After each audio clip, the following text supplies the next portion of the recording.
ಚಿನ್ನ ಬೆಳ್ಳಿ ಬೆನ್ನಲ್ಲೇ ಗ್ರಾಹಕರಿಗೆ ಇನ್ನಷ್ಟು ಬೆಲೆ ಏರಿಕೆ ಬರೆ. ಜನಸಾಮಾನ್ಯರಿಗೆ ಡೀಸೆಲ್ ದರ ಏರಿಕೆ ಬಿಸಿಯಾಗಿದೆ. ಈಗಾಗಲೇ ಖಾಸಗಿ ಬಸ್ ಟಿಕೆಟ್ ದರವೂ ಏರಿಕೆ. ಇದುವೇ ದುಬಾರಿ ದುನಿಯಾ.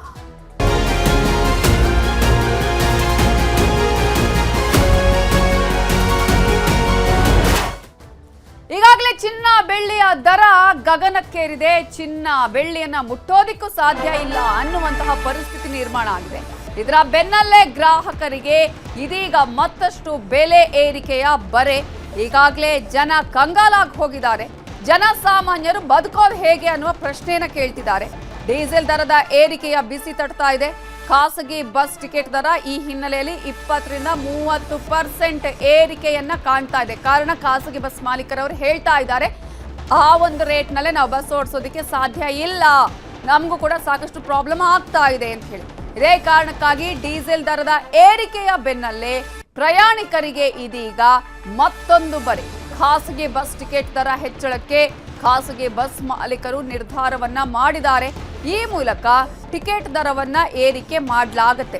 20ರಿಂದ 30% ಟಿಕೆಟ್ ದರವನ್ನ ಏರಿಕೆ ಮಾಡುವಂತಹ ನಿರ್ಧಾರವನ್ನ ಕೈಗೊಳ್ಳಲಾಗಿದೆ. ಹಾಗಾದ್ರೆ ಎಷ್ಟಾಗುತ್ತೆ? 100 ರೂಪಾಯಿ ಟಿಕೆಟ್ ದರ ಇದ್ರೆ ಇವತ್ತು ಮಧ್ಯರಾತ್ರಿಯಿಂದಲೇ ಆ ದರ 120ರಿಂದ 130 ರೂಪಾಯಿ ಆಗಲಿದೆ. ಈಗಾಗಲೇ ಚಿನ್ನ ಬೆಳ್ಳಿಯ ದರ ಏರಿಕೆ ಆಯಿತು. ಇವತ್ತಿಂದಲೇ ಪೆಟ್ರೋಲ್ ಡೀಸೆಲ್ ಬೆಲೆ ಕೂಡ ಹೆಚ್ಚಳ ಆಯಿತು. ಮೊನ್ನೆಯಿಂದಲೂ ಕೂಡ ಹೇಳ್ತಾ ಇದ್ವಿ, ನಿನ್ನೆ ಕೂಡ RBI ಗವರ್ನರ್ ಹೇಳಿದ್ರು, ನಾವು ಈಗಾಗಲೇ ಈ ಒಂದು ಪರಿಸ್ಥಿತಿಯನ್ನ ನೋಡಿಕೊಂಡು ಈ ರೀತಿಯಾಗಿ ದರವನ್ನು ಏರಿಕೆ ಮಾಡುವಂತಹ ಅನಿವಾರ್ಯತೆ ಇರುತ್ತೆ ಅಂತ ಹೇಳಿ. ಅದರ ಬೆನ್ನಲ್ಲೇ ಪೆಟ್ರೋಲ್ ಡೀಸೆಲ್ ದರ ಏರಿಕೆ ಆಗಿದೆ. ಇದೀಗ ಖಾಸಗಿ ಬಸ್ ಟಿಕೆಟ್ ದರವೂ ಕೂಡ ಏರಿಕೆ ಆಗುತ್ತೆ ಇವತ್ತಿನಿಂದ. ಜೊತೆಗೆ ಅಕ್ಕಿ ರೇಟ್ ದುಬಾರಿ ಕೂಡ ಆಗುತ್ತೆ.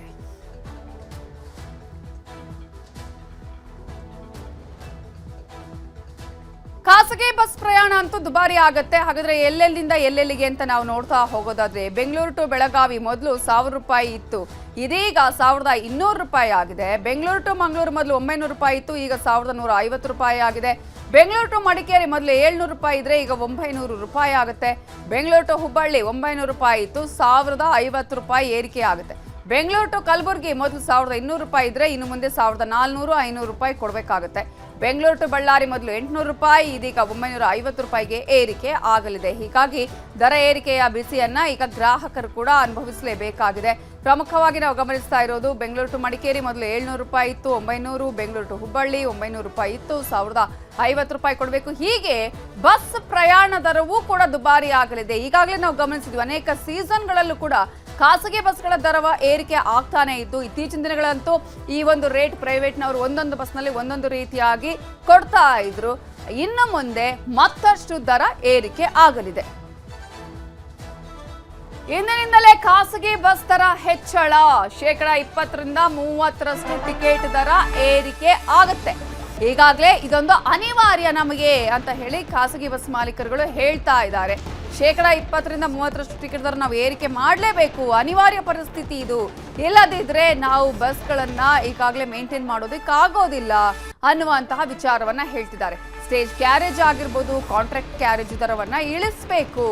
ವಾಹನಗಳ ರಸ್ತೆ ತೆರಿಗೆ ಕಡಿತ ಮಾಡಿದ್ರೆ ಆಗ ನಾವು ದರವನ್ನ ಇಳಿಸ್ತೇವೆ, ಇಲ್ಲದಿದ್ರೆ ನಾವು ಕೂಡ ರೇಟನ್ನ ಜಾಸ್ತಿ ಮಾಡಿ ಯಾರ್ಯಾರು ಪ್ರಯಾಣಿಕರಿದ್ದಾರೆ, ಗ್ರಾಹಕರಿದ್ದಾರೆ ಅವರ ಮೇಲೇನೆ ಆ ಹೊರೆಯನ್ನ ಹಾಕಬೇಕಾಗತ್ತೆ ಅಂತ ಹೇಳಿ ಖಾಸಗಿ ಬಸ್ ಮಾಲೀಕರ ಸಂಘದ ಅಧ್ಯಕ್ಷ ನಟರಾಜ್ ಶರ್ಮಾ ಹೇಳಿಕೆಯನ್ನ ಕೊಟ್ಟಿದ್ದಾರೆ. ಪೆಟ್ರೋಲ್ ಡೀಸೆಲ್ ದರ ಹೆಚ್ಚಳ ಹಿನ್ನೆಲೆಯಲ್ಲಿ ಈಗ ಮತ್ತೊಂದು ಶಾಕ್, ಅದೇನು ಅಂದರೆ ಖಾಸಗಿ ಬಸ್ ದರ ಹೆಚ್ಚಳ ಮಾಡ್ತಾ ಇದ್ದಾರೆ. ಅದು ಇಂದಿನ ಮಧ್ಯರಾತ್ರಿಯಿಂದಲೇ ಜಾರಿ ಆಗತ್ತೆ ಅಂತ ಹೇಳ್ತಿದ್ದಾರೆ. ಈ ಕುರಿತು ಮಾತಾಡಲಿಕ್ಕೆ ನಮ್ಮ ಜೊತೆಗೆ ಖಾಸಗಿ ಬಸ್ ಮಾಲೀಕರ ಸಂಘದ ಅಧ್ಯಕ್ಷ ನಟರಾಜ್ ಶರ್ಮಾ ಅವರಿದ್ದಾರೆ, ಅವ್ರನ್ನೇ ಮಾತಾಡ್ಸೋಣ. ಸರ್, ಇವತ್ತಿಂದನೇ ಜಾರಿ ಆಗುತ್ತೆ, ಎಷ್ಟು ಪರ್ಸೆಂಟೇಜ್ ಸರ್ ಜಾಸ್ತಿ? ಈಗ ಸುಮಾರು ಬೆಂಗಳೂರು ಟು ಬೆಳಗಾಂ ಅಂತ ಲೆಕ್ಕ ಇಟ್ಕೊಂಡ್ರೆ 150 ರೂಪಾಯಿಂದ 200 ರೂಪಾಯಿ ಜಾಸ್ತಿ ಆಗುತ್ತೆ ಸರ್. ಕಾರಣ ಇಷ್ಟೇ, ಇವತ್ತು ಪ್ರತಿಯೊಂದು ವಾಹನಕ್ಕೂ ಒಂದು ಟ್ರಿಪ್ಪಿಗೆ ನಾನು ಹೇಳ್ತಾ ಇರೋದು 900ರಿಂದ 1000 ರೂಪಾಯಿ ಖರ್ಚು ಬರುತ್ತೆ, ಎಕ್ಸ್ಟ್ರಾ ಆಗುತ್ತೆ. ಈ 1000 ರೂಪಾಯಿ ಹೊಣೆಗಾರಿಕೆಯನ್ನು ಪ್ರಯಾಣಿಕರಿಂದನೇ ತೆಗೆದುಕೊಳ್ಬೇಕಾಗುತ್ತೆ. ಎಲ್ಲೋ ಒಂದು ರೀತಿಯಲ್ಲಿ ಇವತ್ತು ತಮಗೆ ಗೊತ್ತಿದೆ, ಖಾಸಗಿ ಸಾರಿಗೆ ಅನ್ನೋದು ಈ ಒಂದು ಶಕ್ತಿ ಯೋಜನೆಯಿಂದ ನಿಶ್ಶಕ್ತಿಯಾಗಿದೆ, ದಿನದಿಂದ ದಿನಕ್ಕೆ ಕ್ಷೀಣಿಸ್ತಾ ಇದೆ. ಖಾಸಗಿ ಸಾರಿಗೆ ಒಂದು ರೀತಿಯಲ್ಲಿ ನಾಶವಾಗುವ ಅಂಚಿನಲ್ಲಿ ನಾವು ಈಗ ಉಳ್ಕೊಂಡಿದ್ದೀವಿ. ನೀವು 20%, 30% ಎಷ್ಟು ಜಾಸ್ತಿ ಮಾಡ್ಲಿಕ್ಕೆ ಮುಂದಾಗಿರೋದು? ಸರ್ ಡಿಪೆಂಡ್ ಅಪಾನ್ ರೂಟು 20% 30% ಮಾಡಲೇಬೇಕಾದಂಥ ಇದು ಉದ್ಭವ ಆಗಿದೆ ಈ ಸರ್. ಯಾವ್ಯಾವ ಸರ್ ರೂಟ್, ಯಾವ್ಯಾವ ರೂಟ್ ಎಷ್ಟೆಷ್ಟು ಜಾಸ್ತಿ ಆಗ್ಬೋದು? For example Bengaluru to Belgaum ನಾನು ಹೇಳಿದೆ, ಅದರಲ್ಲಿ ಇವಾಗ 1000 ರೂಪಾಯಿ ಇದೆ, 1100, 1150 ರೂಪಾಯಿ, 200 ರೂಪಾಯಿ ತನಕ ಆಗ್ಬೋದು. ಆಮೇಲೆ ಬೆಂಗಳೂರು ಟು ಮ್ಯಾಂಗ್ಳೂರು ಬಂದು 1000 ರೂಪಾಯಿ ಇದೆ, 1100, 1150 ರೂಪಾಯಿ ಆಗುತ್ತೆ. ಉಡುಪಿ, ಮಣಿಪಾಲು, ಭಟ್ಕಳ ಈ ರೀತಿ ಆ ರೇಂಜ್, ಆ ರೂಟಲ್ಲಿ ಇದ್ದಂಥ ರೇಂಜ್ಗೆ ಸಂಬಂಧಪಟ್ಟಂಗೆ ಒಂದು 100ರಿಂದ 150 ರೂಪಾಯಿ ಪರ್ ಸೀಟು ಜಾಸ್ತಿ ಆಗುವಂಥ ಸಾಧ್ಯತೆಗಳಿದೆ ಸರ್. 200 ರೂಪಾಯಿ ತನಕನೂ ಆಗ್ಬೋದು. ಕೆಲವೊಂದು ರೂಟುಗಳು ಇವತ್ತು ಪರಿಸ್ಥಿತಿ ಯಾವ ರೀತಿ ಇದೆ ಅಂತಂದರೆ ಸರ್, ತಾವು ಹೈವೇಗಳಲ್ಲಿ ನೋಡಿದ್ರೆ ಎಷ್ಟೋ ಪೆಟ್ರೋಲ್ ಬಂಕ್ಗಳು ನಯಾರ ಆಗಿರ್ಬೋದು, ಈ ಪ್ರೈವೇಟ್ ಪೆಟ್ರೋಲ್ ಬಂಕ್ಗಳೆಲ್ಲ ಬಂಕ್ಗಳೇ ಮುಚ್ಚಿದೆ. ಸೊ ಈ ಒಂದು ಇದನ್ನು ಕೂಡ ನಾವು ಗಣನೆಗೆ ತೆಗೆದುಕೊಳ್ಬೇಕಾಗತ್ತೆ. ಏಕೆಂದರೆ ಕೆಲವೊಮ್ಮೆ ನಮಗೆ ಪ್ರೈವೇಟ್ ಅವರು ಏನು ಮಾಡ್ತಾಯಿದ್ರು, 1 ರೂಪಾಯಿ ನಮಗೆ ಡಿಸ್ಕೌಂಟ್ ಕೊಡ್ತಾಯಿದ್ರು. ಇವತ್ತು ಆ ಡಿಸ್ಕೌಂಟ್ ಕೂಡ ಸಿಗೋದು ಕಮ್ಮಿ ಆಗಿದೆ. ನಮ್ಮಲ್ಲಿ ಇವತ್ತು ಹೊಡೆತ ಡಬಲ್ ಆಗಿ ಪರಿಣಮಿಸಿದೆ. ಒಂದು ಪ್ರೈವೇಟಲ್ಲಿ ಸಿಗ್ತಾ ಇದ್ದಂಥ ಡಿಸ್ಕೌಂಟು ಸಿಗ್ತಾ ಇಲ್ಲ. ಅದು ಪ್ರೈವೇಟಲ್ಲಿ ಇವಾಗ ಮಾಮೂಲಿ ಆರ್ಡಿನರಿ ಕಂಪನಿಗಳು, ಗೌರ್ಮೆಂಟ್ ಕಂಪನಿಗಳಿಗಿನ್ನ ಇವತ್ತು ನಾವು ಪ್ರೈವೇಟ್ ಕಂಪ್ನಿಗಳಿಗೆ ಹೋದರೆ 5 ರೂಪಾಯಿ ಜಾಸ್ತಿ ಆಗ್ತಾ ಇದೆ. ಎಲ್ಲ ಬಸ್ನವರು ಇವತ್ತಿಂದನೇ ಇದು ಮಾಡ್ತಾರಾ? ಖಂಡಿತ ಜಾರಿ ಮಾಡ್ತಾರಾ? ಖಂಡಿತ ಸರ್. ನಾವು ಇವತ್ತು ವಾಟ್ಸಪ್ ಗ್ರೂಪ್ಗಳಲ್ಲಿ ಚರ್ಚೆ ಮಾಡಿದ್ದೀವಿ. ಈ ಚರ್ಚೆಯಲ್ಲಿ ಎಲ್ಲರೂ ಆಲ್ಮೋಸ್ಟ್ ಆಲ್ ಎಲ್ಲ ನಮ್ಮ ಬಸ್ ಮಾಲೀಕರು ಒಂದು ಇದು ಕೊಟ್ಟಿದ್ದಾರೆ, ಅಡ್ವೈಸ್ ಕೊಟ್ಟಿದ್ದಾರೆ. ಎಲ್ಲ ನಾವು ಮಾಡಲೇಬೇಕು, ಉಳಿಲೇಬೇಕು ಅನ್ನೋಂಗಿದ್ರೆ, ಯಾಕೆಂದರೆ ಸರ್ಕಾರದ ತೆರಿಗೆ ಆಗಿರ್ಬೋದು ಅಥವಾ ಡೀಸೆಲ್ ಹೈಕ್ ಆಗಿರ್ಬೋದು, ಒಂದರ ಮೇಲೆ ಒಂದು ಹೊರತ ಬೀಳ್ತಾನೆ ಇದೆ. ಆ ಕಾರಣದಿಂದ ಮಾಡಲೇಬೇಕಾದಂಥ ಪರಿಸ್ಥಿತಿ ಇವತ್ತು ಬಸ್ ಮಾಲೀಕರಿಗೆ ಬಂದಿದೆ. ಇದು ಖಾಸಗಿ ಬಸ್ ಮಾಲೀಕರ ಸಂಘದ ಅಧ್ಯಕ್ಷ ನಟರಾಜ್ ಶರ್ಮಾ ಅವರು ಮಾತು. ಕ್ಯಾಮರಾ ಪರ್ಸನ್ ರಾಡಿ ಜೊತೆ ಶರಣು ಹಂಪಿ, ನ್ಯೂಸ್ 18. ಈಗಾಗಲೇ ಬೆಲೆ ಏರಿಕೆ ಆಗ್ತಾ ಇದೆ. ಪ್ರತಿಯೊಂದು ವಸ್ತುಗಳ ಮೇಲೆ ಕೂಡ ಇದರ ಒಂದು ಎಫೆಕ್ಟ್ ಆಗುತ್ತೆ. ಅದು ಚೈನ್ ಲಿಂಕ್ ಆಗಿ ಈಗಾಗಲೇ ಮಾರ್ಪಾಡಾಗಿರೋದು ನಾವು ನೋಡ್ತಾ ಇದ್ವಿ. ಬೆಲೆ ಏರಿಕೆಯಿಂದ ಜನರ ಮೇಲೆ ಹೊರೆ ಬೀಳುತ್ತೆ. ಅಚ್ಚೇ ದಿನದ ವೈಟ್ ಪೇಪರ್ ಬಿಡುಗಡೆ ಮಾಡಲಿ ಅಂತ ಹೇಳಿ ಕೇಂದ್ರ ಸರ್ಕಾರಕ್ಕೆ ಕಾಂಗ್ರೆಸ್ ನಾಯಕರು ಆಗ್ರಹವನ್ನ ಮಾಡ್ತಾ ಇದ್ದಾರೆ. ಈಗಾಗಲೇ ಕಾಂಗ್ರೆಸ್ ನಾಯಕರು ಹೇಳ್ತಾ ಇದ್ರು, ಎಲೆಕ್ಷನ್ ಮುಗಿದ ಮೇಲೆ ಎಲ್ಲಾ ದರ ಏರಿಕೆ ಆಗುತ್ತೆ ಅಂತ ಹೇಳಿ. ಆ ರೀತಿಯಾಗಿಯೇ ಇದೀಗ ವಿಪಕ್ಷಗಳ ಮಾತಿಗೂ ಕೂಡ ಉತ್ತರ ಅನ್ನುವ ರೀತಿಯಲ್ಲಿ ಈಗ ಕೇಂದ್ರ ಸರ್ಕಾರದ ಮೇಲೆ ಈಗ ಆ ಒಂದು ಬೆಲೆ ಏರಿಕೆಯ ವಿಚಾರ ಏನು ಆಗ್ತಾ ಇದೆ, ದೊಡ್ಡ ಮಟ್ಟದಲ್ಲಿ ಈಗ ಬೆಲೆ ಏರಿಕೆ ಎಲ್ಲದರಲ್ಲೂ ಆಗ್ತಿದೆ. ಈ ವಿಚಾರವನ್ನು ಕೂಡ ಕಾಂಗ್ರೆಸ್ ನಾಯಕರು ಹೇಳ್ತಿದ್ದಾರೆ. ಇವರು ಅಧಿಕಾರಕ್ಕೆ ಬಂತವಿಂದ ಇಲ್ಲಿವರೆಗೆ ಅನೇಕ ಸಾರಿ ಏರಿಸಿದ್ದಾರೆ.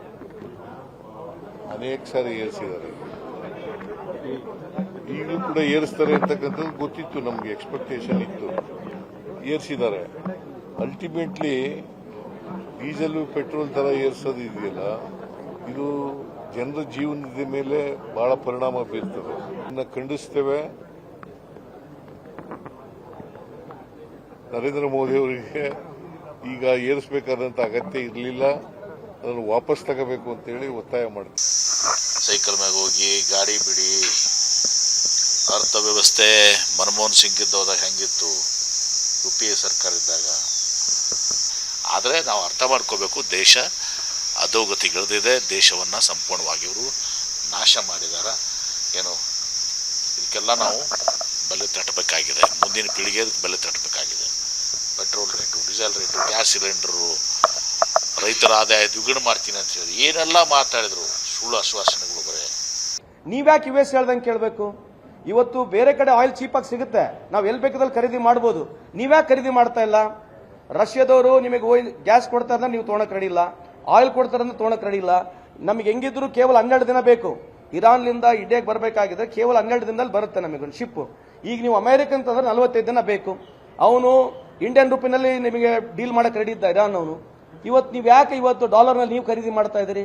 ಮತ್ತೆ ನೀವ್ಯಾಕೆ ಹೋಗ್ತಾ ಇದ್ದೀರಿ ಇಲ್ಲಿ ಬಂಗಾರ ಖರೀದಿ ಮಾಡಬೇಡ ಅಂತ ಹೇಳ್ತೀರಿ? ಇದೇ ದೇಶದ ಜನ ಹೇಳ್ತಾರೆ, ಸ್ವಾಮಿ ನೀವು ಅಮೆರಿಕದಿಂದ ಖರೀದಿ ಮಾಡಬೇಡ್ರಿ, ಇರಾನಿಂದ ಖರೀದಿ ಮಾಡ್ರಿ. ಇರಾನಿಂದ ಖರೀದಿ ಮಾಡಿದ್ರೆ ನಿಮಗೆ ರೂಪಿನಲ್ಲಿ ವ್ಯವಹಾರ ಮಾಡ್ಬೋದು. ಯಾವುದ್ರ ಬೆಲೆ ಏರಿಕೆ ಆಗಿಲ್ಲ ಹೇಳಿ? ಇವಾಗ ಸಿಲಿಂಡರ್ದಾಗಿದೆಯಾ, ಕಮರ್ಷಿಯಲ್ ಸಿಲಿಂಡರ್ದಾಗಿದೆಯಾ, ನಿಮ್ಮ ವಾಹನಗಳದಾಗಿದೆಯಾ, ಫ್ಯಾಕ್ಟ್ರಿಗಳು ಮುಚ್ಚೋಗ್ತಾ ಇದೆಯಾ, ನಿರುದ್ಯೋಗ ಸಮಸ್ಯೆ ಹೆಚ್ಚಾಗ್ತಾ ಇದೆಯಾ?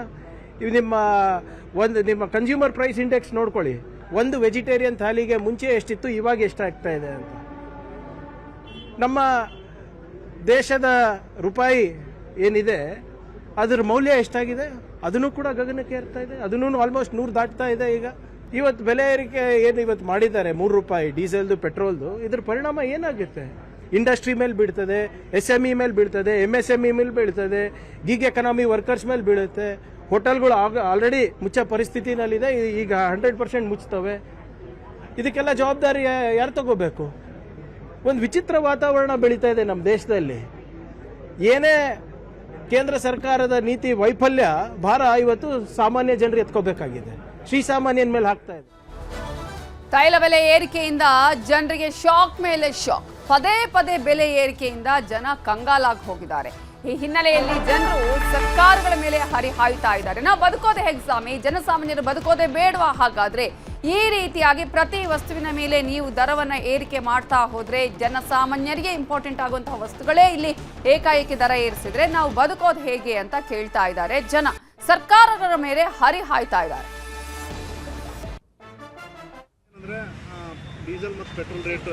₹3 ಜಾಸ್ತಿ ಆಗಿದೆ ನೋಡ್ರಿ ಸರ್. ಈಗ ದೇಶದಲ್ಲಿ ನಿಮಗೆ ಗೊತ್ತಿದ್ದಿದೆ, ಬೇರೆ ದೇಶಗಳಲ್ಲಿ ಇದು ನಡೆಯಕತ್ತಿದೆ, ಹೌದಲ್ರಿ ಸರ್? ಅದ್ರ ಸಂಬಂಧ ಆಗಿರ್ಬೋದು ನಮ್ಮಲ್ಲಿ ಕಳಿಸಿರೋದು. ಯಾಕಂದ್ರೆ ಈಗ ನಾವು ದೇಶಕ್ಕೆ ಅನುಕೂಲಕ್ಕೆ ಹೋಗ್ಬೇಕು ಸರ್. ಯಾಕಂದ್ರೆ ಈಗ ಜಾಸ್ತಿ ಒಂದು ಪ್ರಶ್ನೆ ಎರಡನೇದು ರೀ, ಈಗ ನಮ್ಮ ದೇಶ ನಡೆಸ್ಬೇಕಲ್ರಿ ಸರ್. ದೇಶ ನಡೆಸ್ಬೇಕಂದ್ರೆ ಸುಮ್ಮನೆ ಅಲ್ರಿ ಸರ್, ಒಂದು ಏರಿಕೆ ಒಂದು ಇಳಿಕೆ ಆಗಕತ್ರಿ. ಸುಮ್ಮನೆ ಏರಿಸ್ಯಾರ ಅಂದ್ರೆ ನಾವು ಕೇಂದ್ರ ಸರ್ಕಾರ ಬಗ್ಗೆ ತಪ್ಪು ಅಭಿಪ್ರಾಯ ಮಾಡ್ಬೋದು ಸರ್. ಆದರೆ ಈಗ ಮತ್ತೆ ಅಲ್ಲಿ ಮೇಲಿಂದ ನಾವು ಡೀಸೆಲ್ ಪೆಟ್ರೋಲ್ ಎಲ್ಲ ಬೇರೆ ದೇಶದ ಮೇಲೆ ಅವಲಂಬನೆ ಆಗಿ ನಾವು ಅದ್ರ ಬಗ್ಗೆ ಈಗ ಡೀಸೆಲ್ ಪೆಟ್ರೋಲ್ ಏನು ಖರೀದಿ ಮಾಡ್ಬೇಕಂದ್ರೆ ನಾವು ಡಾಲರ್ ರೂಪದಲ್ಲಿ ಮಾಡ್ಬೇಕು. ಅಲ್ಲಿಗೆ ಇಲ್ಲಿ ಬಿಡಿ ಸರ್, ಮತ್ತು ಬೇರೆ ಯುದ್ಧ ಆಗ್ತಿದೆಲ್ಲ ಬೇರೆ ಬೇರೆ ಕಂಟ್ರಿಯಲ್ಲಿ ಚಿಕ್ಕಪಟ್ಟಿ ಕಾಸ್ಟ್ಲಿ ಇದೆ. ನಮ್ಮಲ್ಲಿ ಏನು ಪ್ರಾಬ್ಲಮ್ ಇಲ್ಲ, ನಾವು ದೇಶಕ್ಕೋಸ್ಕರ ಬಳಸಕ್ಕೆ ರೆಡಿ ಇದ್ದೀವಿ. ಮತ್ತು ಮಿತವಾಗಿ ಬೆಳೆಸಕತ್ತಿ ಪೆಟ್ರೋಲ್. ಪ್ರಧಾನಿ ಕರೆ ಕೊಟ್ಟಾಗಿದ್ದರಿಂದ ಮಿತವಾಗಿ ಪೆಟ್ರೋಲ್ ಬೆಳೆಸ್ತಾ ಇದ್ದೀವಿ. ಮತ್ತು ಪೇ ಮಾಡಲೇಬೇಕಲ್ಲ, ಪೆಟ್ರೋಲ್ ರೇಟ್ ಡಾಲರ್ ರೇಟ್ ಜಾಸ್ತಿ ಆಗಿದೆಯಲ್ಲ, ಪೇ ಮಾಡಲೇಬೇಕು. ದೇಶಕ್ಕೋಸ್ಕರ ಇದು ಮಾಡ್ತೀವಿ ಅಷ್ಟೇ ನಾವು ಸರ್. ಪೆಟ್ರೋಲ್ ರೇಟ್ ಕಮ್ಮಿ ಆಗ್ಬೇಕು ಸರ್. ಕಮ್ಮಿ ಆದರೂ ನಮಗೂ ಅನುಕೂಲ ಆಗ್ತದೆ ಸರ್. ಆ್ಯಕ್ಚುಲಿ ನಾವು ದುಡ್ಯಾಕೆ ಹೋಗೋರು ಸರ್. ದುಡ್ಯಾಕೆ ಹೋಗಿ ಮತ್ತು ಪೆಟ್ರೋಲ್ ಜಾಸ್ತಿ ಆಗೋದು, ಮತ್ತು ಗಾಡಿ ಮನ್ಯಾಗ ಇರಬೇಕಾದ್ರೆ ಸರ್ ನಾವು. ಆದರೂ ಕೆಲಸದವ್ರು ಪೆಟ್ರೋಲ್ ಜಾಸ್ತಿ ಆಗೋಕ್ಕೆ ಅಮೌಂಟ್ ಕೊಡೋಕ್ಕೂ ಇದು ಮಾಡ್ತಾರೆ. ಅದು ಸರ್, ಪೆಟ್ರೋಲ್ ರೇಟ್ ಕಮ್ಮಿ ಆಗ್ಬೇಕು. ಎಲ್ಲದಕ್ಕೂ ಪೆಟ್ರೋಲ್ ರೇಟ್ ಜಾಸ್ತಿ ಮಾಡಿದರೆ ನಾವು ಏನು ಮಾಡ್ಬೇಕು ಸರ್ ನಾವು? ಸರ್, ಇದು ಪೆಟ್ರೋಲ್ ರೇಟ್ ದಿನನಿತ್ಯ ಹಿಂಗೆ ಏರ್ಕೊಂಡು ಹೋದ್ರೆ ಬಡವ್ರಿಗೆ ಭಾಳ ಸಮಸ್ಯೆ ಆಗುತ್ತೆ ಸರ್. ಆದ್ದರಿಂದ ಏನೈತಲ್ಲ, ಸ್ವಲ್ಪ ಪೆಟ್ರೋಲ್ ರೇಟ್ ಕಡಿಮೆ ಮಾಡೋದು ಭಾಳ ಉತ್ತಮ ಅಂತೇನೆ. ಇದು ಪ್ರತಿಯೊಂದು ಬಸ್ ಬರ್ಚಾರ್ಜ್ ಆಗಲಿ, ಬಸ್ಸಿನ ರೇಟು ಏರೈತಿ, ಅದೆಲ್ಲ ಕಡಿಮೆ ಆಗ್ಬೇಕಂತ ಸರ್ ನಾನು ಸರ್ಕಾರಕ್ಕೆ ಮನವಿ ಮಾಡ್ಕೊತೀನಿ. ಪೆಟ್ರೋಲ್ ರೇಟ್ ಏನೈತಲ್ಲ ಕಡಿಮೆ ಆಗ್ಬೇಕು ಸರ್. ಯಾಕಂದ್ರೆ ಬಡವರು ಈಗ ನೋಡಿ, ಶ್ರೀಮಂತರು ಏನಿರ್ತಾರಲ್ಲ ಅವರೆಲ್ಲ ಇದಾಗುತ್ತೆ, ಬಡವ್ರಿಗೆ ಮಾತ್ರ ಭಾಳ ಸಮಸ್ಯೆ ಆಗುತ್ತೆ ಅಂತೇಳಿ ನಾನು ಹೇಳ್ತೀನಿ ಸರ್. ಪೆಟ್ರೋಲ್ ಬಂಕ್ ಮಾಲೀಕರ ಸಂಘದ ಗೌರವಾಧ್ಯಕ್ಷ ರವಿಕುಮಾರ್ ಮತ್ತು ಸಂಘದ ಮಾಜಿ ಕಾರ್ಯದರ್ಶಿ ಲೋಕೇಶ್ ರೆಡ್ಡಿ ಅವರನ್ನ ನಮ್ಮ ರಿಪೋರ್ಟರ್ ಶರಣು ಮಾತಾಡಿಸಿದ್ದಾರೆ. ಯುದ್ಧದ ಎಫೆಕ್ಟ್ ಈಗ ಪೆಟ್ರೋಲ್ ಡೀಸೆಲ್ ದರನೂ ಕೂಡ ಹೆಚ್ಚಳ ಆಗಿದೆ. ಈ ಬಗ್ಗೆ ಮಾತಾಡಲಿಕ್ಕೆ ಪೆಟ್ರೋಲ್ ಮಾಲೀಕರ ಸಂಘದ ಗೌರವಾಧ್ಯಕ್ಷ ಅಂತ ರವಿಕುಮಾರ್ ಇದ್ದಾರೆ, ಅವ್ರನ್ನ ಮಾತಾಡ್ತಾ ಹೋಗ್ತೀನಿ. ಸರ್, ಇವತ್ತು ದರ ಹೆಚ್ಚಳ ಆಗಿರೋದು ಇದು ಎಕ್ಸ್ಪೆಕ್ಟೆಡ್, ಇದು ಇನ್ನೂ ಕೂಡ ಜಾಸ್ತಿ ಆಗುತ್ತೆ? ಇದು ಎಕ್ಸ್ಪೆಕ್ಟೆಡ್. ನಾವು ಸ್ವಲ್ಪ ಎಕ್ಸ್ಪೆಕ್ಟ್ ಮಾಡಿಕೊಂಡೇ ಇದ್ವಿ, ಬಟ್ ನಾವು ಇಷ್ಟು ಕಮ್ಮಿ ಮಾಡ್ತಾರೆ ಅಂತ ನಮ್ಮ ಮನಸ್ಸಲ್ಲೂ ಇರಲಿಲ್ಲ. ನಾವೇನೋ ಒಂದು 7 ರಿಂದ 8 ರೂಪಾಯಿ ಅಥವಾ 10 ರೂಪಾಯಿ ಜಾಸ್ತಿ ಆಗ್ಬೋದು ಅಂತ ಅಂದ್ಕೊಂಡ್ವಿ. ಆದರೆ ನಮ್ಮ ಗೌರ್ಮೆಂಟ್ನವರು ಒಂದು ಕನ್ಸಿಡರೇಷನ್ ತೋರಿಸಿ ಕನ್ಸ್ಯೂಮರ್ಸ್ಗಳಿಗೆಲ್ಲನೂ ಜಾಸ್ತಿ ಹೊರೆ ಆಗಬಾರ್ದು ಅಂತ ಸುಮಾರು ಒಂದು ₹3.20 ಜಾಸ್ತಿ ಮಾಡಿದ್ದಾರೆ. ಆದ್ದರಿಂದ ಈ ಕಂಡೀಷನಲ್ಲಿ ನಮ್ಮಲ್ಲಿ ಜಾಸ್ತಿ ಮಾಡಿರೋದು ಗೌರ್ಮೆಂಟ್ನವರು ತುಂಬ ಕಮ್ಮಿ ಅಂತಲೇ ನನ್ನ ಅಭಿಪ್ರಾಯ. ಯಾಕೆಂದರೆ ಇವತ್ತಿನ ದಿವಸ ಡಾಲರ್ಗೂ ಇಂಡಿಯನ್ ರುಪೀಸ್ಗೂ ತುಂಬ ಡಿಫ್ರೆನ್ಸ್ ಇದೆ. ಅದರ ಜೊತೆಗೆ ಕ್ರೂಡ್ ಆಯಿಲ್ ಬೆಲೆಗಳು ವಿಪರೀತ ಜಾಸ್ತಿ ಆಗಿದೆ. ಸಪ್ಲೈಸ್ ತೊಗೊಂಬರೋದು ಭಾಳ ಕಷ್ಟ ಆಗಿದೆ. ಇಷ್ಟೆಲ್ಲ ಆದ್ರೂ ನಮ್ಮ ದೇಶದಲ್ಲೇ ನಮ್ಮ ಪ್ರಧಾನಿಗಳು ಮತ್ತು ಪೆಟ್ರೋಲಿಯಂ ಮಿನಿಸ್ಟ್ರು ಮತ್ತು ಕಂಪನಿಗಳು ಏನೋ ಒಂದು ಒಳ್ಳೆಯ ಡಿಸಿಷನ್ ತೊಗೊಂಡು ಬರೀ ಕಮ್ಮಿಯಾಗಿ ₹3 ಜಾಸ್ತಿ ಮಾಡಿದ್ದಾರೆ. ಇದು ಸಾಕಾಗುತ್ತೋ ಇಲ್ವೋ? ಯಾಕೆಂದರೆ ಜಾಸ್ತಿ ನಮಗೆ ಇದು ಯಾರೇ ಆಗಲಿ ದುಡ್ಡು ಮಾಡಬೇಕು ಅನ್ನೋ ಒಂದು ಅಭಿಪ್ರಾಯದಲ್ಲ. ಏನಂದರೆ ಜನಗಳಿಗೆ ಸಪ್ಲೈ ಇಲ್ಲದೇ ಜಾಸ್ತಿ ಸಿಕ್ಕಾಪಟ್ಟೆ ನಮ್ಮ ದುಡ್ಡೇ ಇಲ್ಲದೇ ಆಯಿಲ್ ಖರೀದಿ ಮಾಡೋಕ್ಕೆ ಆಗದೇ ಇರುವಂಥ ಟೈಮಲ್ಲಿ ನಾವೇ ನಮ್ಮ ಕನ್ಸ್ಯೂಮರ್ಸು ನಮ್ಮ ಗ್ರಾಹಕರೇ ತುಂಬ ತೊಂದರೆ ಆಗಬೇಕಾಗಿ ಬರುತ್ತೆ. ಅದು ಆರಂಭಿಕ ಆಘಾತ ಸರ್, ಇನ್ನೂ ಕೂಡ ಜಾಸ್ತಿ ಆಗುವ ನಿರೀಕ್ಷೆ ಇದೆ. ಅದು ಆಗದೇ ಇದ್ರೆ ನಾವು ಒಂದು ವಿಚಾರ ನಾನು ಹೇಳ್ತಾ ಇರೋದು, ನನ್ನ ಹತ್ರ ದುಡ್ಡೇ ಇಲ್ಲ, ನಾನು ಪೆಟ್ರೋಲ್ ಹೆಂಗೆ ತೊಗೊಂಬರಲಿ? ಕಂಪನಿ ಗೌರ್ಮೆಂಟವ್ರು ಹೆಂಗೆ ತೊಗೊಂಬಂದು ಕೊಡ್ತಾರೆ? ಬೇರೆ ದೇಶಗಳಿಗೆ, ಎಸ್ಪೆಷಲಿ ಏಷ್ಯನ್ ಕಂಟ್ರೀಸ್ಗಳಿಗೆ ಇಲ್ಲ, ಬೇರೆ ದೇಶಗಳು ಕಂಪೇರ್ ಮಾಡೋ ನಮ್ಮ ಕಂಪ್ಯಾರಿಸನೇ ಇಲ್ಲ ಬಿಡಿ. ಯಾಕಂದರೆ we have at least ensured proper supplies. In India at least there is no disruption, major disruption. ಈಗ ನೀವು ಪಾಕಿಸ್ತಾನ ತಗೊಳ್ಳಿ, ಬಾಂಗ್ಲಾದೇಶ ತಗೊಳ್ಳಿ, ಪೆಟ್ರೋಲು ಡೀಸೆಲ್ ಇಲ್ಲದೇ ಒದ್ದಾಡ್ತಾ ಇದ್ದಾರೆ. ಅಥವಾ ಶ್ರೀಲಂಕಾನೇ ತಗೊಳ್ಳಿ, ನಮ್ಮ ದೇಶದಲ್ಲಿ ಆ ಸಮಸ್ಯೆ ಇನ್ನೂ ಬಂದಿಲ್ಲ. ಸೊ ಅದು ಬರಬಾರ್ದು ಅಂದರೆ ಗೌರ್ಮೆಂಟು ರೇಟ್ಸು ಸ್ವಲ್ಪ ಇನ್ಕ್ರೀಸ್ ಮಾಡಲೇಬೇಕಾಗುತ್ತೆ ಅಂತ ನನ್ನ ಅಭಿಪ್ರಾಯ. ಓಕೆ, ಬಟ್ ಜನಸಾಮಾನ್ಯರಾಗಿ, ವಾಹನ ಸವಾರರಾಗಿ 40 ರಿಂದ 50 ರೂಪಾಯಿವರೆಗೂ ಏರಿಕೆ ಆಗ್ಬೋದು ಅನ್ನುವಂಥ ಆತಂಕ ಇದೆ. ಅದು ನಿಜಾನ ಸರ್? ಅದು ಅದು ಅದು ಅದು ಎಲ್ಲ ಅವರು ಸ್ಪೆಕ್ಯುಲೇಷನ್. ಅದು ಎಷ್ಟಾಗುತ್ತೆ ಅಂತ ಯಾರಿಗೂ ಗೊತ್ತಾಗಲ್ಲ. ರವಿ ಅವ್ರು ಹೇಳ್ದಂಗೆ ನನಗೆ ಆ ರೇಂಜ್ಗೆ ಹೋಗಂಗಿಲ್ಲ. ಅದು ಮಧ್ಯದಲ್ಲಿ ಎಲ್ಲೋ ಆಗುತ್ತೆ, ಗ್ರ್ಯಾಜುಯಲಿ ಸ್ಟಡಿಲಿ ಒಂದೊಂದು ವೀಕ್ ಬೈ ವೀಕ್ ಆಗ್ಬೋದು ಅಂತ ನನ್ನ ಅಭಿಪ್ರಾಯ. That is my personal opinion. Guidelines ವಿಚಾರವಾಗಿ ಸರ್ ನಿಮ್ಮ ತಕರಾರುಗಳೇನಿದಾವೆ ಸರ್? ಇಲ್ಲ, ನಮ್ಮ ಗೈಡ್ಲೈನ್ಸು ಅಂದರೆ ಇವಾಗ ರಿಸ್ಟ್ರಿಕ್ಷನ್ಸು ಮಾಡಬೇಡಿ, ಬಲ್ಕ್ ಕ್ವಾಂಟಿಟಿ ಎಲ್ಲ ಕೊಡಬೇಡಿ ಅಂತ we are perfectly agreeable with that. But like ಈ ಸೆಟ್, ಈಗ ಬಸ್ಸಸ್ ಇದೆ, ನಮ್ಮ ಹತ್ರ ರೆಗ್ಯುಲರ್ ಕಸ್ಟಮರ್ಸು ಹಿಂದೆಯಿಂದ ಹಾಕ್ಕೊತಾ ಇದ್ದಾರೆ, ಅವ್ರು ಎಷ್ಟೋ ವರ್ಷಗಳಿಂದ ಹಾಕ್ಕೊತಾ ಇದ್ದಾರೆ. ಈಗ ಅವ್ರಿಗೆ ಬಂದಾಗ ನಾವು 200 ಲೀಟ್ರ್ ಕೊಡ್ತೀವಿ, 300 ಲೀಟ್ರ್ ಕೊಡ್ತೀವಿ ಅಂದಾಗ ಈ ಸ್ಕೇರ್ಸಿಟಿ ಎಲ್ಲ ಹೋಗಾದ್ಮೇಲೆ ಅವ್ರು ನಮ್ಮ ಕಡೆ ನೋಡೋದೇ ಇಲ್ಲ.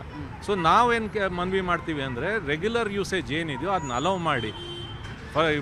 ರಿಸ್ಟ್ರಿಕ್ಷನ್ ನೀವು ಆಚೆ ಕಡೆ ಇಂಡಸ್ಟ್ರೀಸ್ಗೆ ಸಪ್ಲೈ ಮಾಡೋದು ಎಲ್ಲ ನಿಲ್ಲಿಸಿ. We are no objection. Petrol bunk ಮಾಲೀಕರ ಸಂಘದ ಗೌರವಾಧ್ಯಕ್ಷ ಮತ್ತು ಮಾಜಿ ಕಾರ್ಯದರ್ಶಿಯ ಮಾತು. ಕ್ಯಾಮರಾ ಪರ್ಸನ್ ರಾಯ್ಡ್ ಜೊತೆ ಶರಣು ಹಂಪಿ, ನ್ಯೂಸ್ 18. ಈಗಲೇ ದರ ಏರಿಕೆಯ ವಿಚಾರಕ್ಕೆ ಸಂಬಂಧಪಟ್ಟ ಹಾಗೆ ಜನಸಾಮಾನ್ಯರ ಮೇಲೆ ಆಗ್ತಾ ಇರುವಂತಹ ಪರಿಣಾಮಗಳ ಬಗ್ಗೆ ಡೀಟೇಲ್ಸ್ ಕೊಡೋದಕ್ಕೆ ನಮ್ಮ ರಿಪೋರ್ಟರ್ ಶರಣು ಹಂಪಿ ಈಗ ನೇರ ಸಂಪರ್ಕದಲ್ಲಿ ಜಾಯ್ನ್ ಆಗಿದ್ದಾರೆ. ಶರಣು ಹಂಪಿ, ಚಿನ್ನ ಬೆಳ್ಳಿಯ ದರ ಆಯಿತು, ಪೆಟ್ರೋಲ್ ಡೀಸೆಲ್ ದರ ಖಂಡಿತ ಏರಿಕೆ ಆಗುತ್ತೆ ಅನ್ನುವಂತಹ ನಿರೀಕ್ಷೆ ನಿನ್ನೆ ಇತ್ತು, ಇವತ್ತೇ ಇಮಿಡಿಯೇಟ್ ಆಗಿದೆ. ಇಂತಹ ಸಂದರ್ಭದಲ್ಲಿ ಈಗಾಗಲೇ ಯಾವ ರೀತಿಯಾಗಿ ಜನಸಾಮಾನ್ಯರ ಮೇಲೆ ಪರಿಣಾಮ ಬೀರ್ತಾ ಇದೆ? ಜೊತೆಗೆ ಈಗ ಮಾಲೀಕರುಗಳು, ಪೆಟ್ರೋಲ್ ಬಂಕ್ನ ಮಾಲೀಕರು ಒಂದಷ್ಟು ಮಾರ್ಗಸೂಚಿಯ ಬಗ್ಗೆ ಕೂಡ ಹೇಳ್ತಾ ಇದ್ರು, ಆ ರೀತಿಯಾಗಿ ಆದರೆ ಮುಂದೆ ನಮಗೆ ಕಷ್ಟ ಆಗತ್ತೆ ಅಂತ ಹೇಳಿ. ಈಗ ಏನೆಲ್ಲ ಪರಿಣಾಮಗಳು ಆಗ್ತಿದೆ? ನವಿತಾ, ಖಂಡಿತವಾಗಿ ಕೂಡ ಯುದ್ಧದ ಎಫೆಕ್ಟ್ ಕಳೆದ 1.5 ತಿಂಗಳಿಂದನೂ ಕೂಡ ಆಗ್ತಿರುವಂಥದ್ದು. ಮೊದಲನೇದಾಗಿ ಕಮರ್ಷಿಯಲ್ ಗ್ಯಾಸ್ಗಳ ಅಭಾವ ಮತ್ತು ದರನೂ ಕೂಡ ಹೆಚ್ಚಳ ಆಯಿತು. ಇದೀಗ ಪೆಟ್ರೋಲ್ ಮತ್ತು ಡೀಸೆಲ್ ದರನೂ ಕೂಡ ಹೆಚ್ಚಾಗಿದೆ. ಅದರ ಜೊತೆಗೆ ಚಿನ್ನ ಬೆಳ್ಳಿ ದರ ಅಂತೂ ಗಗನಕ್ಕೇರಿದೆ ಮತ್ತು ಚಿನ್ನ ಬೆಳ್ಳಿ ಖರೀದಿ ಮಾಡಬೇಡಿ ಅಂತೇಳಿ ಖುದ್ದು ಪ್ರಧಾನಿ ನರೇಂದ್ರ ಮೋದಿಯವರೇ ಭಾರತೀಯರೆಲ್ಲರಿಗೂ ಕೂಡ ಸಲಹೆಯನ್ನು ನೀಡಿದ್ದಾರೆ. ಈ ಮಧ್ಯೆ ಖಾಸಗಿ ಬಸ್ ದರನೂ ಕೂಡ 20% 30% ಹೆಚ್ಚಳ ಮಾಡಿದ್ದಾರೆ. ಸೊ ಪೆಟ್ರೋಲ್ ಖರೀದಿಯ ವಿಚಾರದಲ್ಲೂ ಕೂಡ ಇನ್ನು ಪೆಟ್ರೋಲ್ನ ಆಪರೇಟರ್ಸ್ಗಳೇನಿದ್ದಾರೆ, ಅಂದರೆ ಡೀಲರ್ಗಳೇನಿದ್ದಾರೆ, ಅವರಿಗೆ ಮಾರ್ಗಸೂಚಿಯನ್ನು ಕೂಡ ಹೊರಡಿಸಿದೆ ಇಂಧನ ಇಲಾಖೆ. ಇದಕ್ಕೆ ತಕರಾರನ್ನು ಪೆಟ್ರೋಲ್ನ ಇನ್ನು ಡೀಲರ್ಗಳೇನಿದ್ದಾರೆ ಇವರು ತಕರಾರನ್ನು ವ್ಯಕ್ತಪಡಿಸಿದ್ರು. ಯಾಕಂದರೆ ಮಾರ್ಗ ಮಧ್ಯದಲ್ಲಿ ವೆಹಿಕಲ್ ಏನಾದರೂ ಸ್ಟಾಪ್ ಆದಾಗ ನಾವು ಬಾಟಲ್ ತೆಗೆದುಕೊಂಡು ಹೋಗೋದು ಸಹಜ, ಅನಿವಾರ್ಯ ಆಗುತ್ತೆ. ಆ ಸಂದರ್ಭದಲ್ಲಿ ಬಾಟಲನ್ನು ತೆಗೆದುಕೊಂಡು ಹೋದರೆ ಕೊಡಬೇಡಿ ಅಂಥೇಳಿ ಡೈರೆಕ್ಷನ್ನ ಕೊಡ್ತಾರೆ. ಆದರೆ ಮಾನವೀಯತೆ ದೃಷ್ಟಿಯಿಂದ ನಾವು ಕೊಡಬೇಕಾಗತ್ತೆ.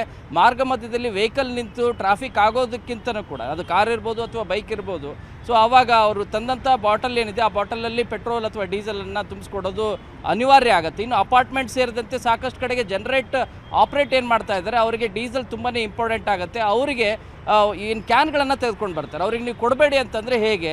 ಇದು ನಿಜವಾಗ್ಲೂ ಕೂಡ ಈ ಮಾರ್ಗಸೂಚಿಯನ್ನು ನಾವು ಫಾಲೋ ಮಾಡೋಕ್ಕಾಗೋದಿಲ್ಲ. ದಯಮಾಡಿ ಇದಕ್ಕೆ ಏನು ಅವಕಾಶವನ್ನು ಮಾಡಿಕೊಡಿ ಅಂಥೇಳಿ ಮನವಿಯನ್ನು ಮಾಡ್ಕೊಳ್ತಾ ಇದ್ದಾರೆ. ಇನ್ನು ಖಾಸಗಿ ಬಸ್ ದರನೂ ಕೂಡ ಇಂದಿನ ರಾತ್ರಿಯಿಂದನೇ 20 to 30% ಹೆಚ್ಚಳ ಮಾಡಲಿಕ್ಕೆ ನಿರ್ಧಾರ ಆಗಿದೆ. ಈ ಕುರಿತು ನಟರಾಜ್ ಶರ್ಮಾ, ಇನ್ನು ಅಧ್ಯಕ್ಷರಾದಂಥ ನಟರಾಜ್ ಶರ್ಮಾರು ಕೂಡ ಸ್ಪಷ್ಟತೆ ಕೊಟ್ಟಿರೋದೇನೆಂದರೆ 100-105 ಕಿಲೋಮೀಟರ್ ಒಳಗಡೆ ಇರುವಂಥ ಮಾರ್ಗ ಏನಿದೆ ಇವುಗಳಿಗೆ 10-15% ಹೆಚ್ಚಳ ಆಗುತ್ತೆ.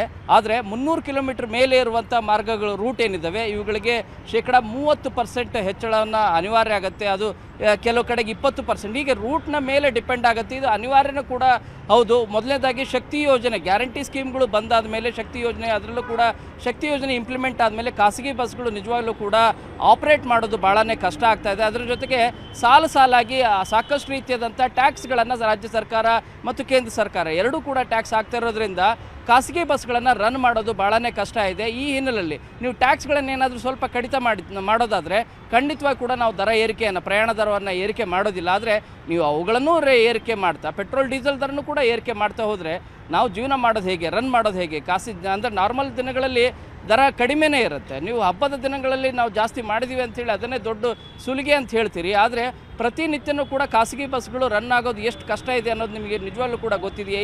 ಹಿನ್ನೆಲೆಯಲ್ಲಿ ಸರ್ಕಾರನೂ ಕೂಡ ತೆರಿಗೆಗಳನ್ನು ಕಡಿತ ಮಾಡಬೇಕು. ಆ ರೀತಿ ಏನಾದರೂ ತೆರಿಗೆ ಕಡಿತ ಮಾಡೋದಾದರೆ ನಾವು ಈಗ ಏರಿಸ್ತಿರುವಂಥ ಪ್ರಯಾಣ ದರ ಏನಿದೆ ಈ ದರವನ್ನು ಕೂಡ ಕಡಿಮೆ ಮಾಡ್ತೀವಿ ಅಂತ ಹೇಳ್ತಾ ಇದ್ದಾರೆ. ಅದರ ಜೊತೆಗೆ ಅಕ್ಕಿ ದರನೂ ಕೂಡ ಹೆಚ್ಚಾಗಿದೆ. ನಿಮಗೆ ದಿನಬಳಕೆಯ ವಸ್ತುಗಳೇನಿದ್ದಾವೆ ಇವು ಪ್ರತಿಯೊಂದು ಒಂದಕ್ಕಿಂತ ಒಂದು ರೀತಿಯಾಗಿ ಹೆಚ್ಚಳ ಆಗ್ತಾ ಹೋಗ್ತಾ ಇದೆ. ಅದರಲ್ಲೂ ಕೂಡ ಪೆಟ್ರೋಲ್ ಡೀಸೆಲ್ ದರ ಹೆಚ್ಚಳ ಆದ ಹಿನ್ನೆಲೆಯಲ್ಲಿ ಇದಕ್ಕೆ ಚೈನ್ ಲಿಂಕ್ ರೀತಿಯಾಗಿ ಪ್ರತಿಯೊಂದು ಕೂಡ ಟ್ರಾನ್ಸ್ಪೋರ್ಟಿಂದ ಹಿಡಿದು ಎಲ್ಲ ದರನೂ ಕೂಡ ಹೆಚ್ಚಳ ಆಗುವಂಥ ಬಹುತೇಕ ಸಾಧ್ಯತೆ ಇದೆ. ಈಗಾಗಲೇ ಅರ್ಧಕ್ಕರ್ಧಷ್ಟು ದರ ಹೆಚ್ಚಳ ಆಗಿದ್ದಾವೆ. ಇದರ ಎಫೆಕ್ಟ್ ನೇರವಾಗಿ ಜನರಿಗೆ, ಬಡ ಜನರಿಗೆ, ಮಧ್ಯಮ ವರ್ಗದವರಿಗೆ, ಜನಸಾಮಾನ್ಯರಿದ್ದಾರೆ, ಗ್ರಾಹಕರೇನಿದ್ದಾರೆ ಇವರಿಗೆ ಎಫೆಕ್ಟ್ ಆಗ್ತಾ ಇರೋದು. ಈ ಎಫೆಕ್ಟ್ಗೆ ಏನು ಭಾಳ ರೀತಿಯಾದಂಥ ತೊಂದರೆನೇ ಆಗ್ತಾ ಇದೆ. ಯುದ್ಧ ಮುಗಿದ್ರೂ ಕೂಡ ಯುದ್ಧದ ನಂತರನೂ ಕೂಡ ಇರುವಂಥ ಎಫೆಕ್ಟ್ ಏನಿದೆಯಲ್ಲ ಇದು ಹಾಗೇನೆ ಮುಂದುವರಿತಾ ಇದೆ. Navitha, thank you Sharan Hampi ಡೀಟೇಲ್ಸ್ಗೆ.